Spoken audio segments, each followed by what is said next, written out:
So we got this dome. It's kind of insane if you see it here. It's a movable dome. There's a picture of it right there at 90 degrees with the student literally inside of his work.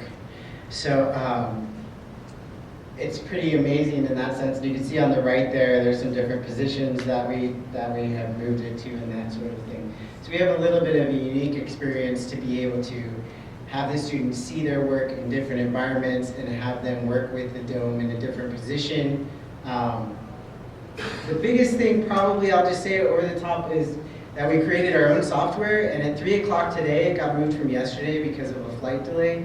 3 o'clock today, we're going to be talking about Fulldome, is the name of our software. And it's plug and play, so instead of students having to worry about, the first classes that we did, students were having to learn how to script. Luva's over there being like, oh God, it was painful, one of my students. Learn how to script and stuff because we had a traditional SkyScan system. And once we got Fulldome, basically you can walk up to it in like QuickTime, you can just hit play. And it's an MOV file, and it plays at 30 frames per second, and all this good stuff. So that really opens it up for our students to not have to worry about more of the technical side in that sense, but worry more about their creative side, and that is huge. Just to give you a little teaser, the next thing that, and this is my own insanity right here, I'm to blame for this, but our current grant that we're on is actually Department of Defense, and our charge is to create more immersive, interactive environments in Dome. Department of Defense uses these spaces for simulation for training. And this is a rear projection screen that curves around the dome, and that's our next thing after we get Fulldome more solid. We're going to start working on adding some more projections and getting that more of an immersive experience. Just to give you some perspective, it's a 24-foot dome. So that's just a shot, a single shot. So I wanted to talk a little bit. We kind of use we followed XRES's formula for how to create curriculum and how to teach skills.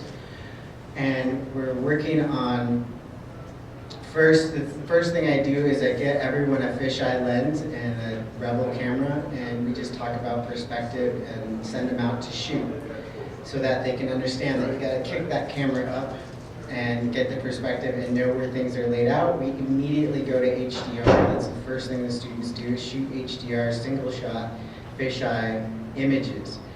And I find that that's really effective, and that's one of the things that I'm trying to do personally, is make it so that it's the easiest thing possible for our students to grasp what the heck this thing is. Because the way I explain it for myself is that as if two synapses in your brain that have never had to connect and fire together before now have to fire together in order to understand how to create something for the dome.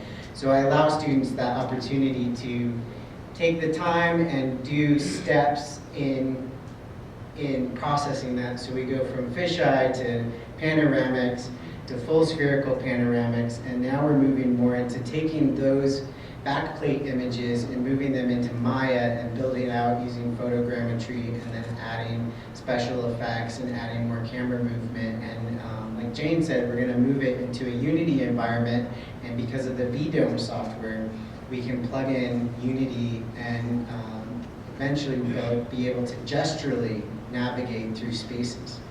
And we're focusing a lot on cultural spaces, not only because I think it's important, but because for IAI it's important to keep that cultural focus. And so we did a Chaco Canyon piece. Let me find this. We did a Chaco Canyon piece last summer. Part of the